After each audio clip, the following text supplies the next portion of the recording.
mundo. Naitay, Kapuso, pahiram po ng 20 minutes ng inyong hapon. Ako po si Boy, and welcome to Fast Talk with Boy Abunda. Salamat sa mga kasama natin sa Facebook at YouTube, sa mga nakikinig po sa DZWB. Welcome to the program. Naitay, Kapuso, please welcome Bianca Umalian, Sanya Lopez.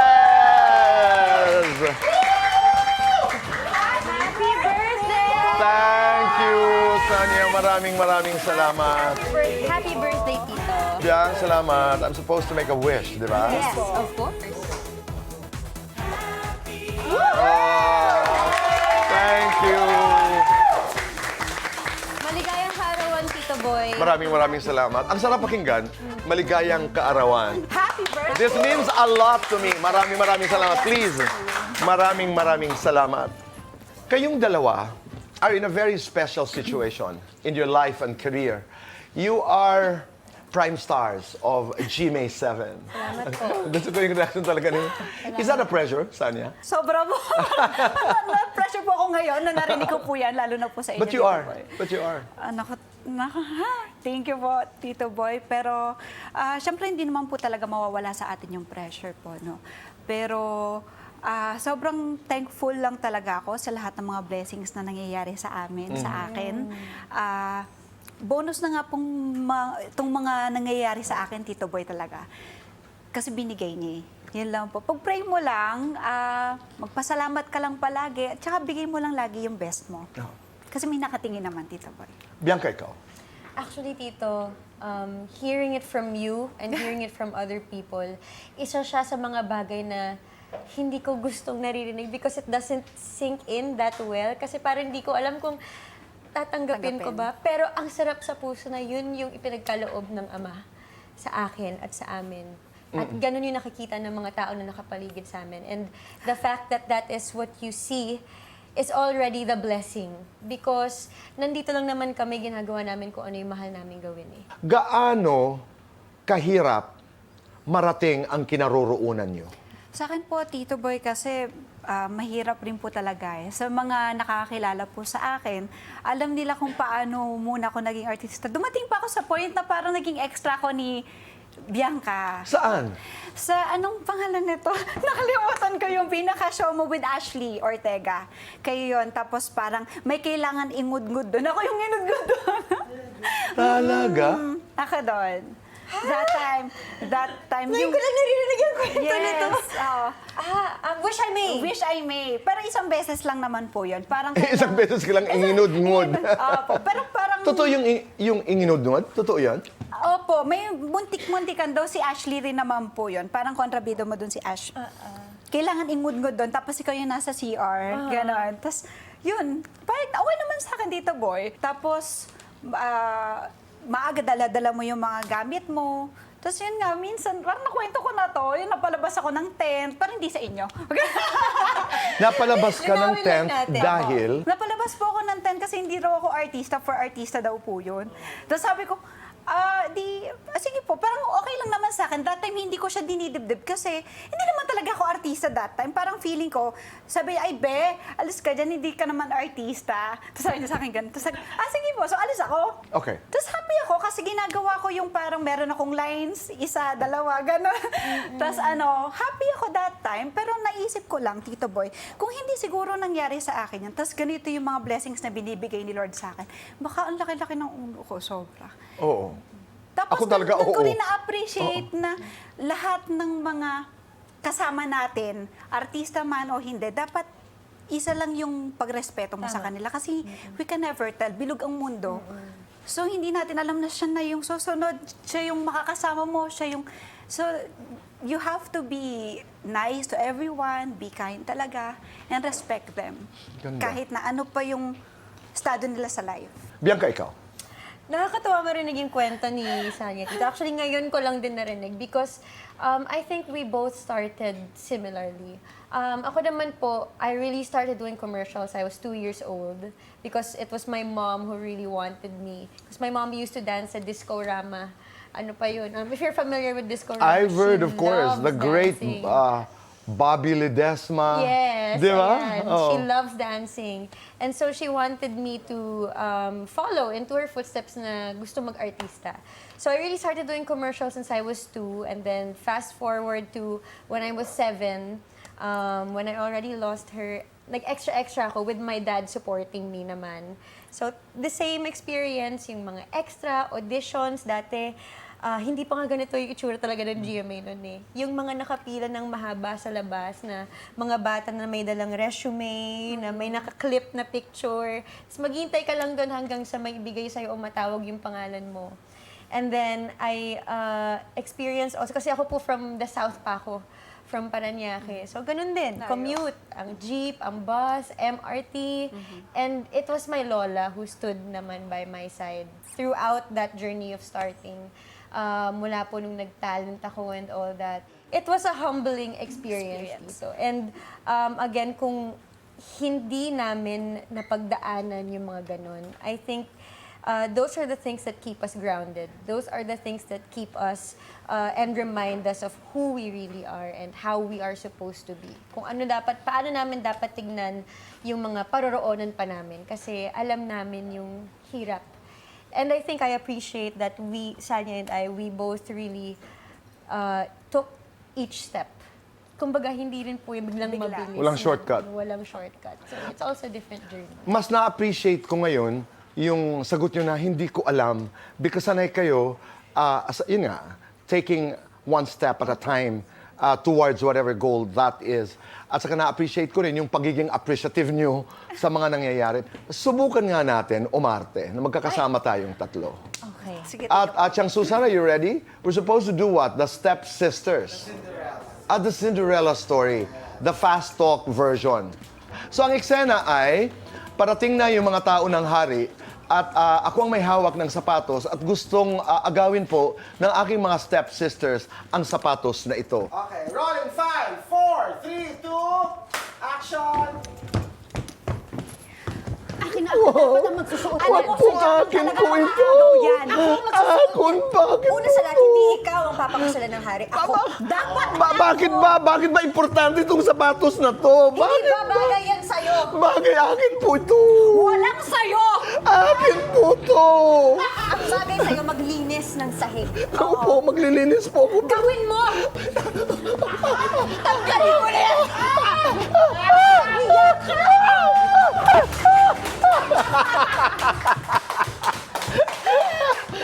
Ang sarap umarte.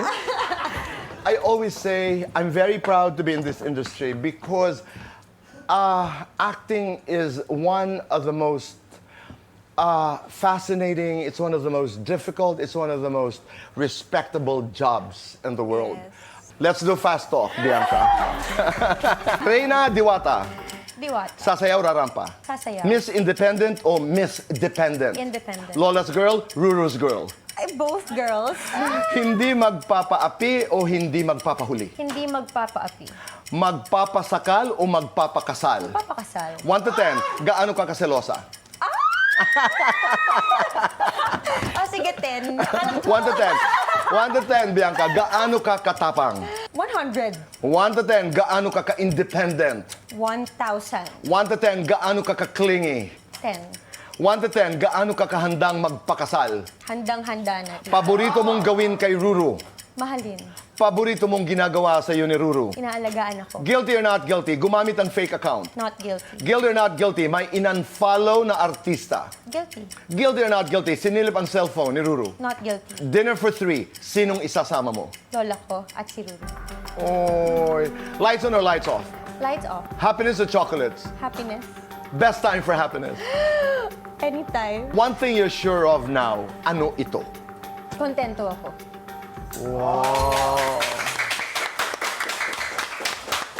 Sanya, sa Pulang Araw, you had that kissing scene with Alden. Tanong, gaano kainit yon? Mamaya ang sagot. Napanood namin sa Showtime yung Kaloka-like. kalukala. Ang poging Kailan mo ako pakakasalan? I want to know the story behind that. And how would you say that actually to Ruru? Paano malalaman ho natin? Sa pagbabalik ng Fast Talk with Boy Abunda. Back here on the show, kasama pa rin po natin si Bianca at Sanya. Now, Sanya, we do Fast Talk. Excited ako dito, tito. Ako din. Ako din. Sanya, Bulacan girl, Manila girl. Bulacan girl. Sweet, spicy. Spicy. Pulang araw, pulang lipstick. Pulang araw. Guwapo, mayaman. Ayun lang. Tisoy, mestizo. Tisoy. Good boy, naughty boy. Naughty boy! Naghahanap, naghihintay. Naghihintay? Oo, hindi. Dumami ang kamag-anak ngayon. Oo. Oo, hindi. Naka-experience na ng first kiss. Oo, hindi. May binasted na pinagsisihan. Oh, hindi? Oo, hindi. May muntik nang maging boyfriend. Oo. Oo, hindi. Ready nang magka-boyfriend. Oo! Lights on or lights off? Lights on? Happiness or chocolate? Happiness. Best time for happiness. Anytime? Kulay ng love life mo ngayon, pula, bughaw, o dilaw? Pula. At habang pinag-uusapan po natin ang pula, puntahan natin ang Pulang Araw. You had that love scene with Alden. Gaano ka-hot yun? Parang sobrang hot. Hindi kasi, Tito Boy, ano yon eh. Sa totoo po niyan, 2 beses po namin ginawa yon, Tito Boy, yung Okay. eksena na yon. And yun yung first namin na ganun yung scene. Tapos, Tito Boy, yung una kasi nun, yung original, nakadamit kami, Tito Boy. O nung una? Nung una. Okay. Tapos parang sinabi nila, since nga po sa Netflix ito lalabas naman, kumuha sila ng talagang yung topless. Topless kami. Pero may cover naman po kami. Because nag-go si Alden, go din naman po ako that time. So, nung time na yun, Nakanganga daw ako. pero, Okay. hiyang-hiya talaga ako nun kay Alden. Kaya ang ginawa ko nung time na yon, sabi ko sa kanya, may shinare ako before na tinanong ko siya kung meron na ba siyang mga ganitong eksenang nagawa for us na maging comfortable Yes. sa isa't isa. Kasi medyo nakakakaba talaga yung, ang lamig talaga, hanggang ngayon nilalamig yung kamay ko, Tito Boy. Ganon siya ka-intense. Pero in fairness to Alden, iningatan niya rin naman ako. Ano ang sinasabi sa iyo ni Richard, ni Alden? Before and after the scene. Okay naman siya. Kung tinatanong niya rin naman kasi ako kung okay ka lang. Tapos sabi ko sa kanya, okay lang, okay ka lang. Okay naman din. Pagkatapos, anong sabi niya? Yun, okay lang.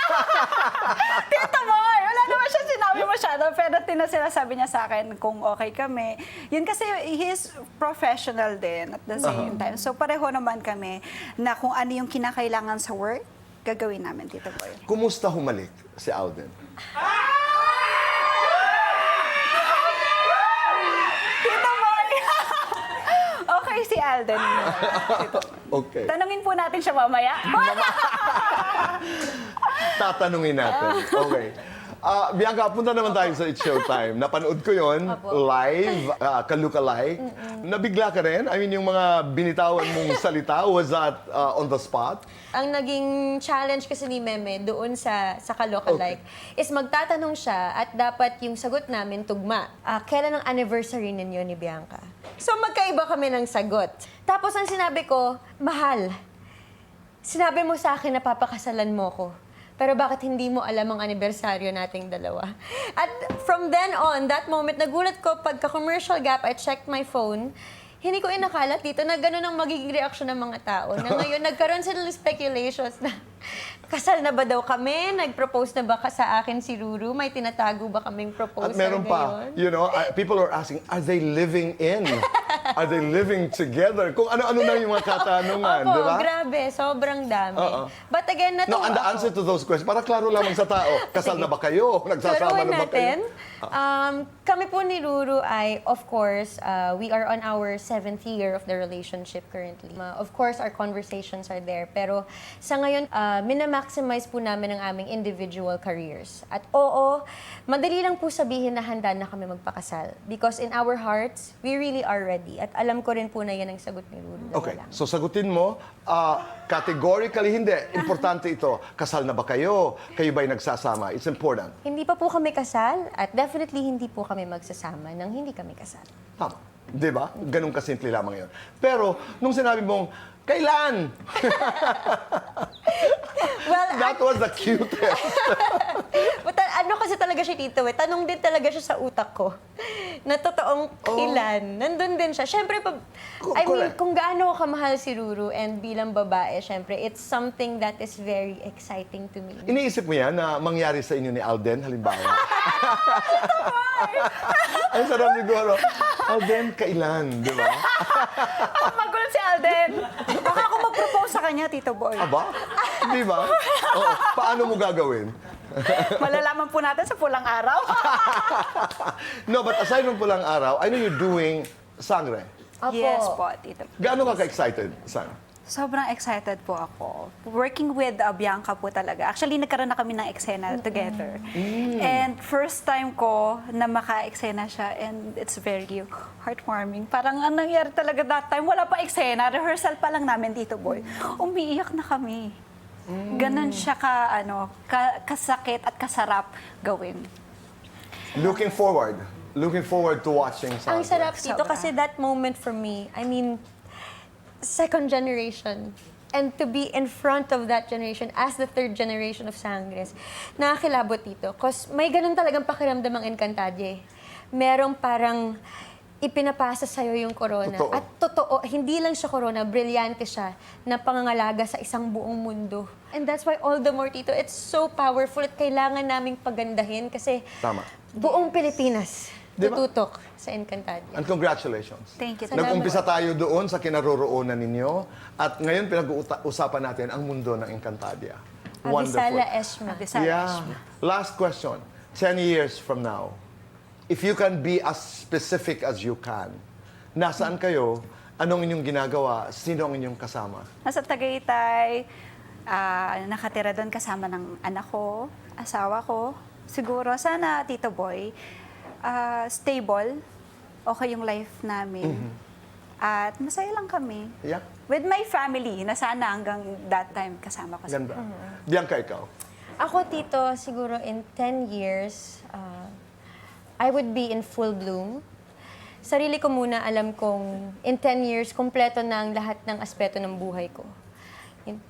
My relationship, si Ruru, mga anak namin, ang lola ko, na sigurado ako, nakasama ko pa rin nun. Ang faith ko, pamilya ko, I'm sure everything in my life is complete. And I will definitely be nurturing and nurtured by the people I love. I will be nurturing my kids. I will be nurturing the people around me. Because alam ko po na purpose ko sa buhay nito na mag-alaga ng tao. Kagaya ng kung paano ako pinalaki ng lola ko. At sigurado ako in 10 years, I have fulfilled that purpose of mine. And lastly, at peace. Finally. Because it's hard to say that you're at peace in this time of, Yeah. you know, there are a lot of things and in the generation. But in 10 years, Tito, I'm sure na dahil kompleto na ang lahat ng aspeto ng buhay ko, wala na akong isipin pa kundi magpasalamat na lang sa Ama because I made it. Okay. And I'm sure of that. Praise God. Amen. Di ba? Magkapit-bahay po pala kami doon. You know, pag sinasabi daw, nagkakatotoo. Last comment na lamang po ito. Alam ko kung bakit Tagaytay. Bakit po? Malapit kay Alden. Ako na si Alden! Biro lang. Thank you. Maraming salamat. Happy And birthday. thank you for being part of my celebration. Maraming salamat. Thank you very much. Maraming Dapat sa'yo to, salamat. maligaya na Tito Boy. You deserve the flowers, please. Thank you. Thank you Mahal for ka namin, Tito. Thank you for being here. Mahal ko kayong dalawa. Salamat. Maraming salamat. Naitay Kapuso, maraming salamat po sa inyong pagpapatuloy sa amin sa inyong mga tahanan araw-araw. Be kind, make your nanay and taray proud, and say thank you. Do one good thing a day and make this world a better place. Goodbye for now, and God bless.